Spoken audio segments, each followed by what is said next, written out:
సుమన్ టీవీలో మీ personal and business promotions కోసం కింది నెంబర్కి కాంటాక్ట్ చేయండి. సో జిల్లా కలెక్టర్ గారి ఆదేశాల మేరకు రెవెన్యూ సదస్సుల్లో ఇటీవల నిర్వహించడం జరిగింది. మన ఆకివీడు మండలంలో 150 పిటిషన్లు తహసీల్దార్ గారు గ్రామ సభల్లో తీసుకోవడం జరిగింది. దీని మీద ఎంక్వైరీ చేసి సంబంధిత పిటిషనర్లకి నోటీసులు ఇచ్చి ఎంక్వైరీ చేసి ఎండార్స్మెంట్ కానీ లేదా ప్రొసీడింగ్స్ కానీ ఇవ్వడం మరి ప్రభుత్వం నుంచి ఆదేశాలు ఉన్నవి. ఆ విధంగా చేస్తున్నారా లేదా అని చెప్పేసి ఎండార్స్మెంట్ని చెక్ చేయవలసిందిగా మరి కలెక్టరేట్ సూపరింటెండెంట్ని అలాగే కన్సర్న్ ఆర్డీఓల్ని ఆడిట్ ఆఫీసర్లుగా వేయడం జరిగింది. దీనిలో భాగంగా ఈరోజు నేను ఆకివీడు మండలం సందర్శించి వీఆర్ఓలందరికీ మరి ఇన్స్ట్రక్షన్స్ ఇవ్వడం జరిగింది. దాదాపు 150 పిటిషన్లు వచ్చాయి, ఎంక్వైరీ స్టేజ్లో ఉన్నాయి. పూర్తిగా పిటిషన్ మీద అవగాహన ఉండి నోటీసులు ఇచ్చి ఫీల్డ్ లెవెల్లో ఎంక్వైరీ చేసిన తర్వాత మాత్రమే క్లోజ్ చేయవలసిందిగా అందరికీ చెప్పడం జరిగింది. 2-3 రోజుల తర్వాత మళ్ళీ వచ్చి వీరి యొక్క పిటిషన్లు ఏ విధంగా క్లోజ్ చేస్తున్నారనేది పరిశీలించడం జరుగుతుంది. ఇప్పటివరకు క్లోజ్ చేయని పిటిషన్లు కూడా ఈరోజు ఎండార్స్మెంట్లు ఏ విధంగా ఇచ్చారు అనేది చూడటం జరిగింది. వెబ్లాండ్ కరెక్షన్స్ అయితే ఫార్మేట్ నోటీసులు ఇవ్వమంటం జరిగింది. అలాగే ఏదైనా ఫ్యామిలీ డిస్ప్యూట్ ఉంటే వాళ్ళందరూ కన్సర్న్ వాళ్ళందరికీ ఇచ్చి నోటీసులు ఇచ్చిన తర్వాత ప్రొసీడింగ్స్ ఇవ్వమని తహసీల్దార్ గారికి సూచనలు ఇవ్వడం జరిగింది. అలాగే గతంలో జరిగిన రీసర్వేలో కూడా కొంతమంది ఎక్స్టెంట్ విస్తీర్ణం తగ్గిందని చెప్పేసి పిటిషన్లు ఇవ్వడం జరిగింది.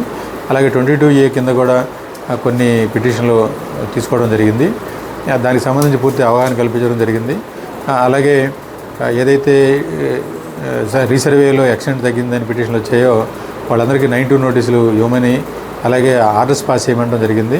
మళ్ళీ అప్పీల్గా తీసుకొని 10 నోటీసులు సర్వేర్ గారి ద్వారా ఇచ్చి రెవెన్యూ సర్వే డిప్యూటీ తహసీల్దార్ గారు ప్రొసీడింగ్స్ ఇవ్వమని చెప్పడం జరిగింది. ఈ విధంగా ప్రతి పిటిషన్ని పూర్తి అవగాహన చట్ట నిబంధనలు కల్పించిన ప్రకారంగా క్లోజ్ చేయడం జరుగుతుంది. అన్ని పిటిషన్ల మీద యాక్షన్ తీసుకొని అందరికీ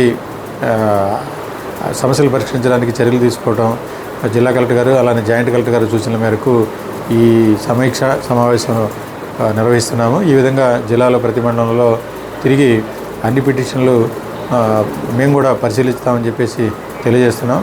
మరి రైతులు మరి ఈ అవకాశాన్ని వినియోగించుకొని వారి భూ సమస్యలను పరిష్కరించడానికి రెవెన్యూ యంత్రాంగం అన్ని చర్యలు తీసుకుందని తెలియజేస్తున్నాను. Thank you. సార్, జిల్లాలో ఎన్ని పిటిషన్లు వచ్చాయి? దాదాపు 3500 పిటిషన్ల దాకా వచ్చాయండి జిల్లాలో. పరిష్కారం ఎంత టైం పడుతుంది? అంటే 75 రోజులు టైం ఇచ్చారండి ఒక్కొక్క పిటిషన్. దాన్ని బట్టి వెబ్లాండ్ కరెక్షన్స్కి అయితే 30 డేస్ టైం ఉంది. ఆ 30 డేస్ నోటీస్ ఇచ్చి ఫార్మేట్ నోటీసు, ఆ నోటీస్ పీరియడ్ అయిన తర్వాత ప్రొసీడింగ్స్ ఇష్యూ చేసి వెబ్లాండ్లో కరెక్షన్ చేస్తాము. పుస్తకం కోసం మేము మెడ్రాస్లో ఇంతకుముందు ప్రింటింగ్ ప్రెస్ ఉండేది, వారికి డేటా ఇస్తే వాళ్ళు ప్రింట్ చేసి పోస్ట్లో కన్సర్న్ రైతుకి పంపించడం ఇప్పటివరకు ఉన్నటువంటి పద్ధతి. ఆ విధంగా వారికి పోస్టులో అందుతుంది. లేకపోతే ఎంఆర్ ఆఫీస్కి బల్క్గా వస్తే ఆ పుస్తకం రైతులకి అందజేస్తాం. సో రీసర్వే చేయాల్సి ఉంటే కన్సర్న్ పార్టీలకు నోటీసులు ఇస్తాం. 3 రోజుల ముందుగానే సర్వేర్ నోటీస్ ఇష్యూ చేస్తారు. పార్టీలో అటెండ్ అయినట్టుగా హాజరు తీసుకుంటారు. విలేజ్ సర్వేర్ దగ్గర రిపోర్ట్ తీసుకుంటాము.